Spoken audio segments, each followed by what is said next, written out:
реактив емес, проактив бол.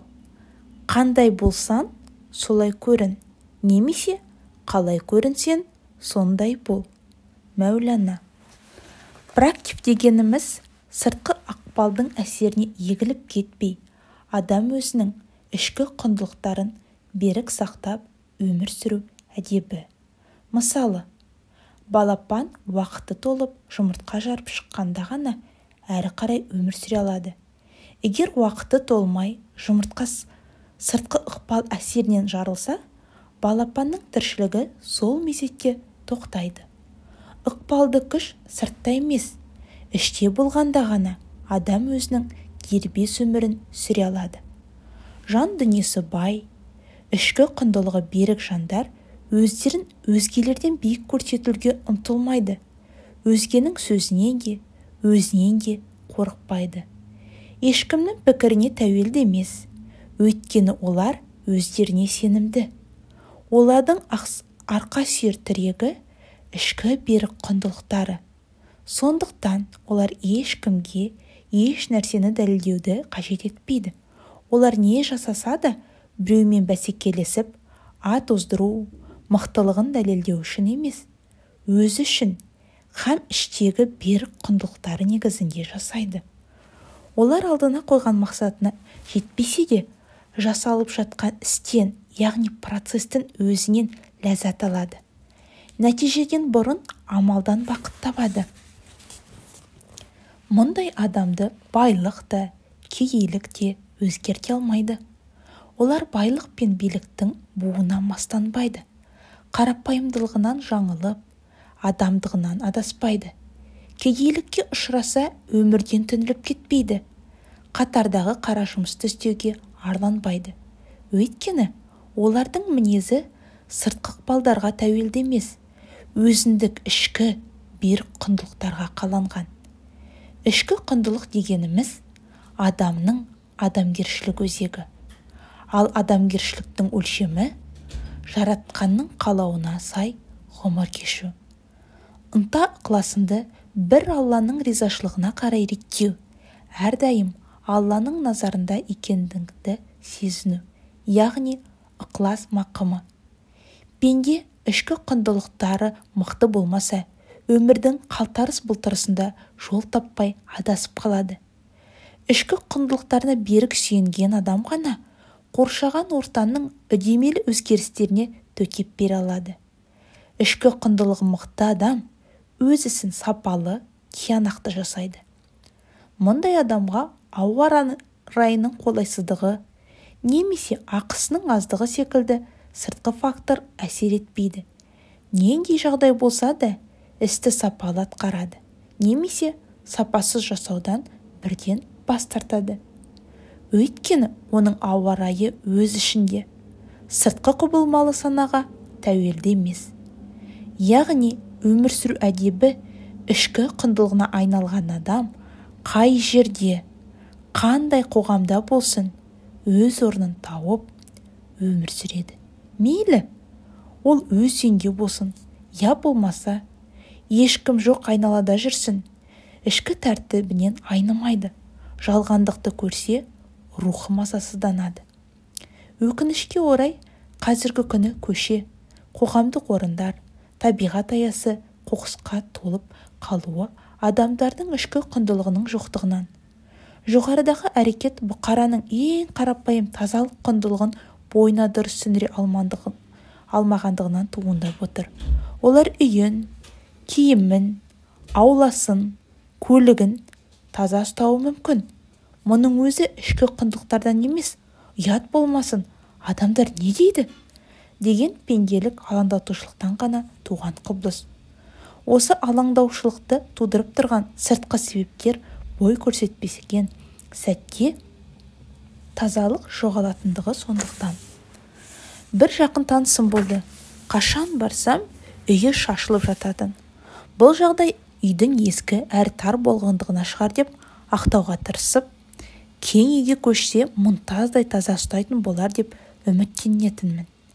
Кейіннен әлгі танысым кең әрі жаңа үй салып алды. Бірақ мен ол жерден тазалықты көре алмадым. көп өтпей жаңа үйінің де шашылып жатқанына куә болдым. Ал керісінше басқа бір танысымның үйі ескі үйіне қашан барсам тап-таза, әр нәрсе орнында тұрғанын көріп сүйсінетінмін. Демек, кімнің бойында тазалық құндылығы болса, үйдің үлкен-кіші, ескі-жаңасына қарамастан тазалықты сақтайды. Жұмыс үстелін, аяқ киімін, көлігін, тіпті телефонын таза ұстай алмаған адам өмірдің басқа салаларында таза болады деуге сену қиын. Өзінің үстелін, киім шкафын ретке алмаған адам өз кәсібін ретке келтіре алады деу аңғалдық. Қоғамдық тәртіпті сақтау, өзге адамдардың қақысын құрметтеу, ішкі құндылығы бекем пенде үшін қалыпты жағдай. Ол кісі үшін көше бағдаршамның жұмысы, бейнебақылау, полиция қызметкерлерінің болуы шарт емес. Өйткені ондай адамның бағдаршамы да, қадағалаушы полициясы да өз ішінде.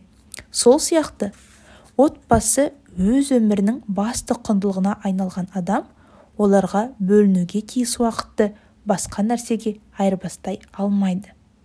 Ал ішкі құндылықтар қалыптаспаған, бос кеуде пенделердің басты сипаты сыртқы әсерге реакция берумен ғана шектелетін реактив адам ретінде қалыптасады. Оларға ықпал ететін күш сыртқы әлем. Сондықтан олар құбылмалы мінезге, үнемі өздерін дәлелдеуге ұмтылады. Ішкі қалауларымен үйлеспесе де, басқаларға ұнайтын әрекеттер жасауға тырысады. Жағымпаздықты жар етеді. Кімнің тарысы піссе, соған тауық болуға дайын тұрады. Ондайлар сыртқы алаңдатушылықтың салдарынан өз өмірін емес, өзгенің өмірін сүруге мәжбүр болады. Мұндай реактив адамның сипаты ішкі дүниесіндегі бос кеңістікті қымбат материалдық заттармен толтыруға әрекеттенеді. Яғни өз әлсіздігін мансаптың күші, атақтың буымен қалқалауға тырысады. Осы атақ мансап ақша байлығын жоғалған күні өзінде жоғалтады.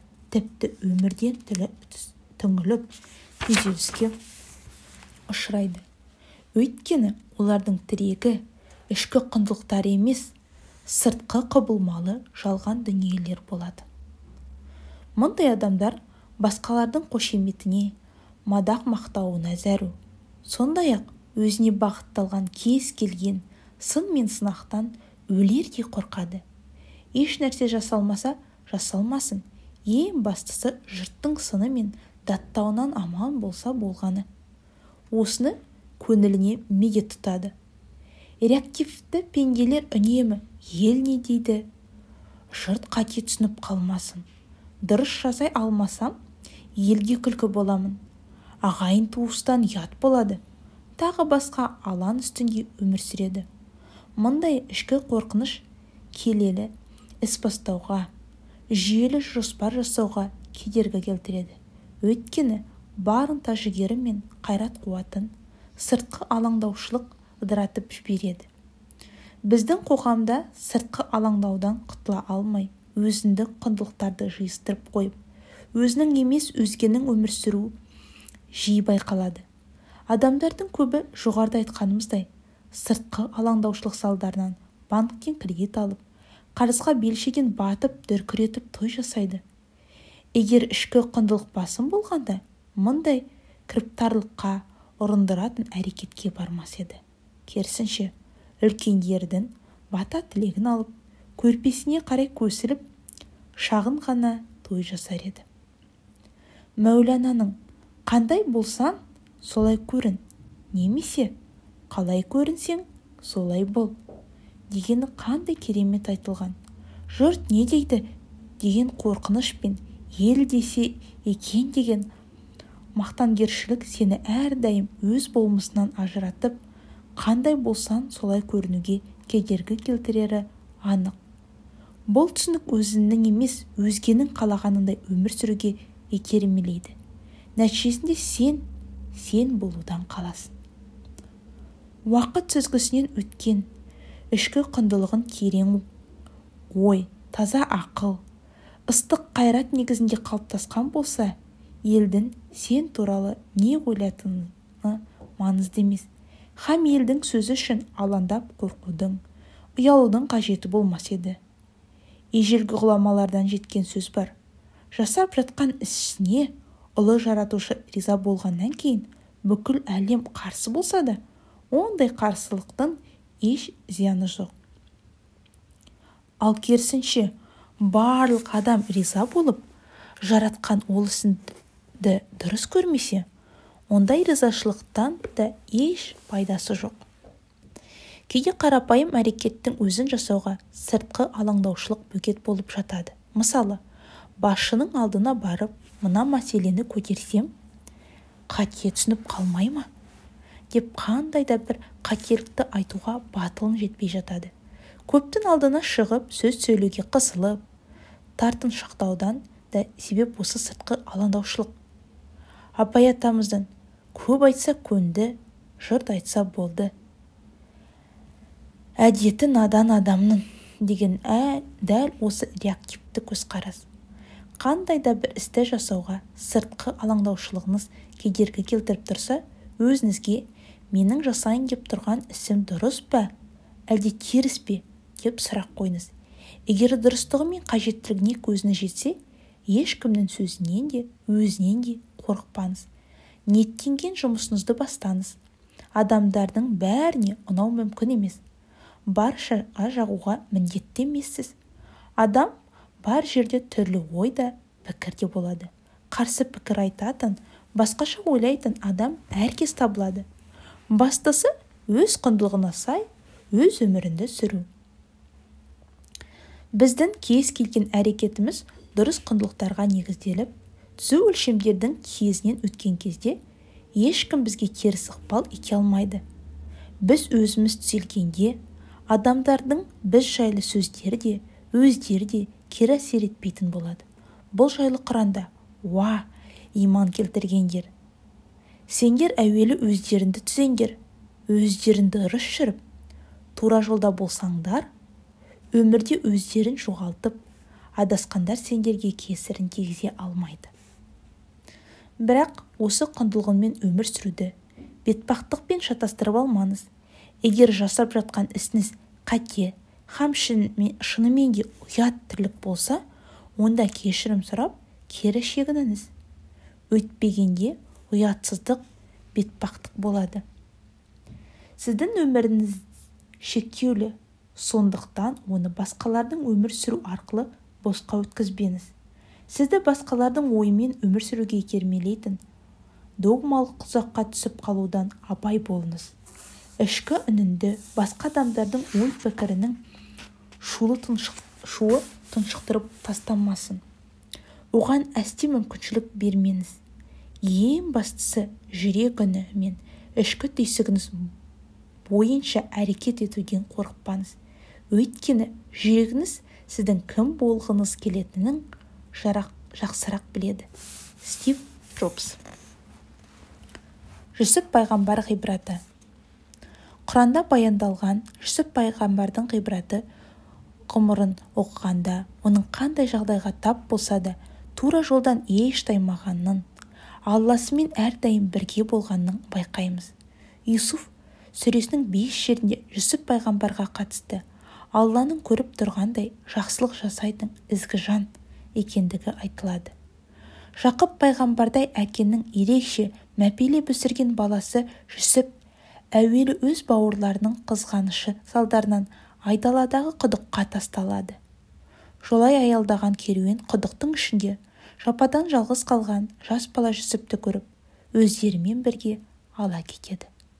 Бірақ оны Мысыр базарына апарып, құл ретінде арзан бағаға сатып жібереді. Оны патшаның ықпалды бір уәзірі, бір пайдасы тер, немесе өзімізге бала етіп алармыз деген ниетпен сатып алады.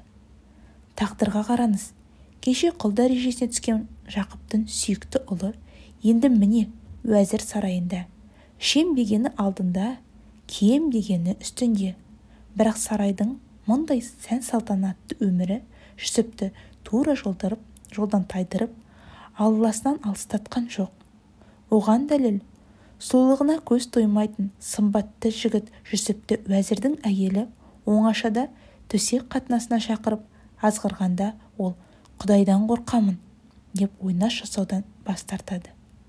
Айтқаны бола қоймаған әйелдің бұйрығымнан бас тартсаң, зынданға тасталып қор боласың деген қатал шартына да мен үшін сіз ұсынған харам істен зынданға қамалғаным әлдеқайда артық дейді. Сөйтіп ол зынданға тасталады. Жүсіптің сарайдағы сән-салтанатты өмірі әп-сәтте қараңғы қапасқа айналып шыға келеді. Бірақ та Жүсіпті зынданның ауыр өмірі өзгерте алған жоқ. Алламен байланысы күшеймесе әлсіремеді. Керісінше, ол зынданда бірге жатқан жандарға құдіретті жаратушыны түсіндіреді. Ақыреттегі мәңгілік өмірді естеріне салып, жақсылыққа шақырады. Қысқасы, ол зынданды медресеге айналдыра білді. Жанындағы серіктері Жүсіп пайғамбарға «Сен ізгілікке жаны құмар, жақсы адамсың» деп куәлік бергенін байқаймыз. Кейіннен Мысыр патшасы түсінде көрген 7 семіз сиыр, 7 арық сиырды жеп жатқан оқиғаны әуелі 7 жыл молшылық, сосын 7 жыл жұт болады екен. Сол себепті молшылық жылдары көп астық жинап, одан кейінгі 7 жыл жұттан аман шығу керек деп жориды. Осы жағдайдан кейін Жүсіп пайғамбар толық ақталып бостандыққа шығады. Жай ғана шығып қоймай, патшаның қазынашысы болады. Елдегі ең ықпалды адамдардың біріне айналады. Сөйтіп, жұт жылдары баяғыда өзін құдыққа тастаған бауырлары Жүсіптен көмек сұрап келеді. Олар оны танымаса да, Жүсіп оларды бірден танып, ағаларының қиянатын кешіреді. Ұзақ жылдар жырақ қалған қарт анасына қасын алдырады. Осындай сәтте Жүсіп пайғамбардың «Жанымды мұсылман күйінде алғайсың, һәм салиқалы жандар қатарына қосқайсың» деп жасаған дұғасы оның Алламен терең байланысы болғандығын білдіреді. Осы хикаяда айтылғандай, Жүсіп пайғамбарды айналадағы қараңғы құдықта, құл болып базарда сатылуда, сарайдағы сән-салтанатты молшылықта, бірнеше жылға қараңғы зынданда, кейінгі өміріндегі қолына тиген зор билікте өзгерте алған жоқ. Түзу жолдан шатасып адасқан жоқ. Қиыншылыққа күйзеліп, молшылыққа мастанбады. Билікпен білінбеді, атақпен алданбады. Ол нендей жағдайда, қандай халде жүрсе де, әрдайым Алласымен бірге болды.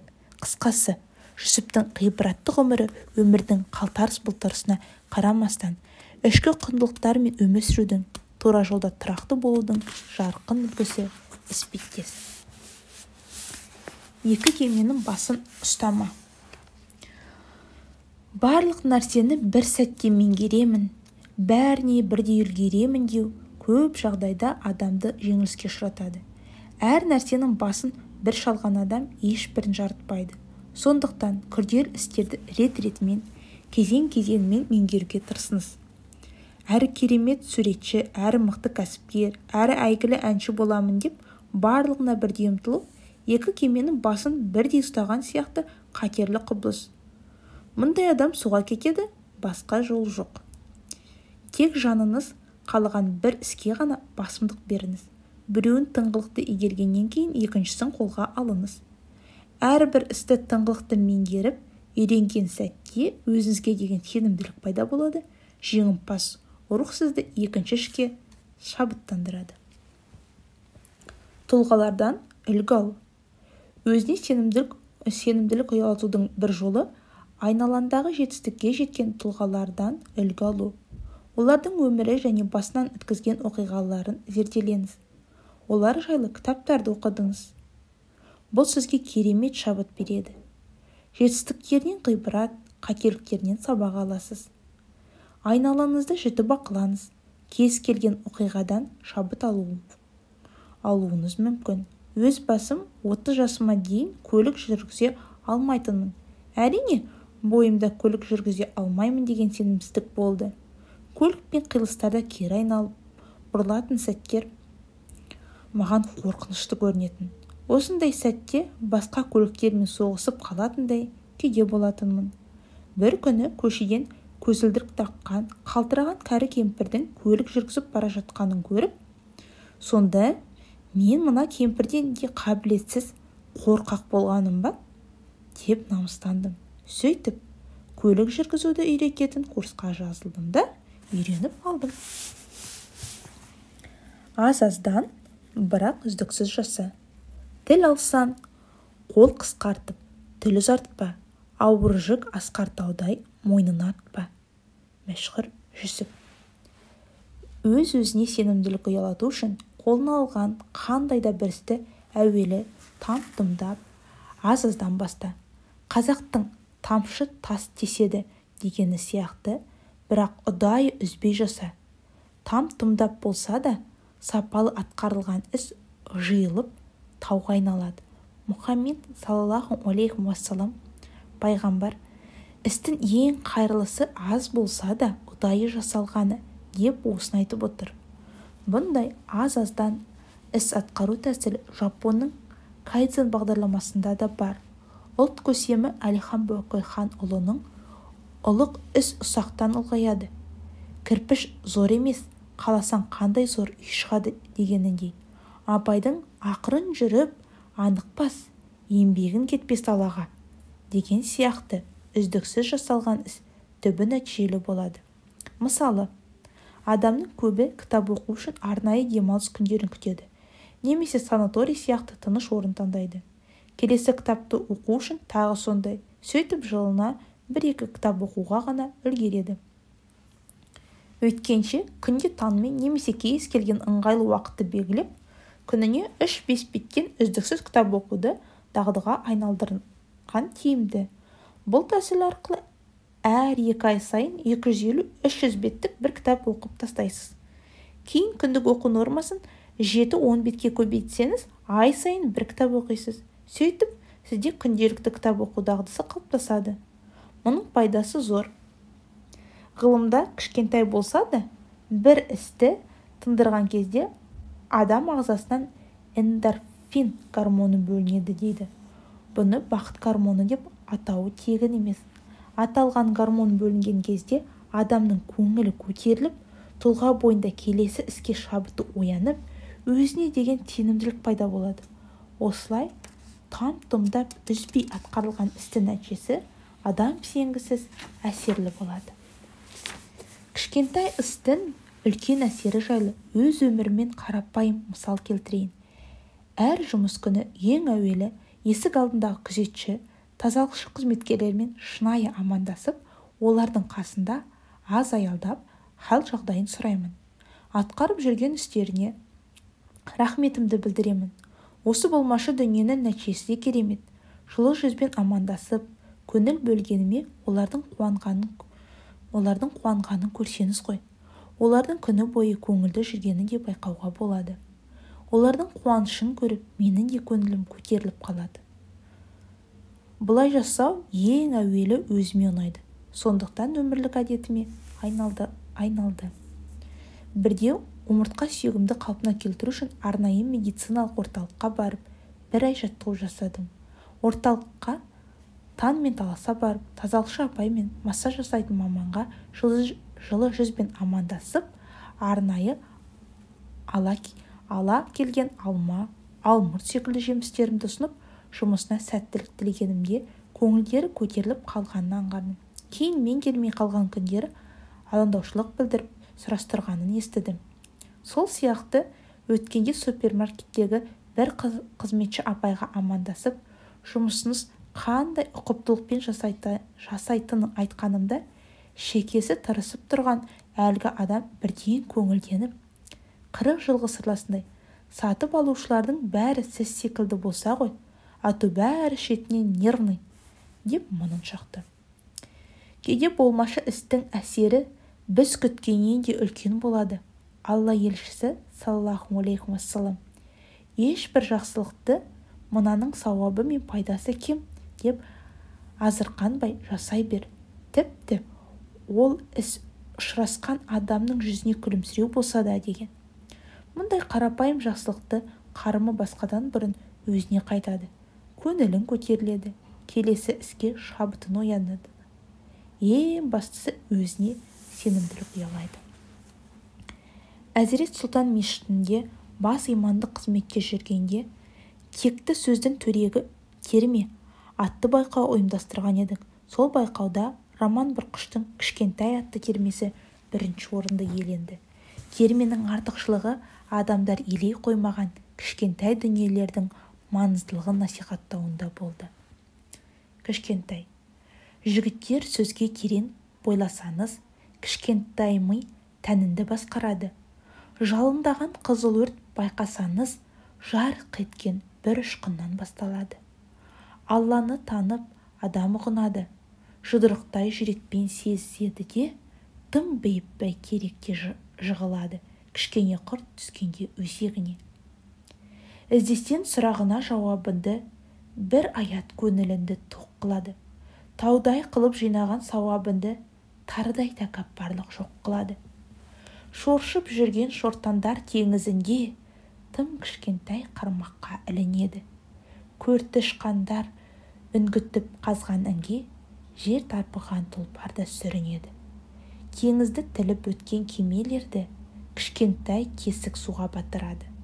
Бірлігі сөгілмеген кемелерді азғантай бүлік келіп сапсырады. Кемерінен тасыған дариялар кішкентай тамшылардан құралады. Ордалы отау тіккен жанұялар кішкене тапшылықпен сыналады. Ұсақ боп көрінгенмен көзіңізге қиыршық тас жиылып тау болады. Бір ауыз айта салған сөзіңізге бүкіл ел бүлінетін дау болады.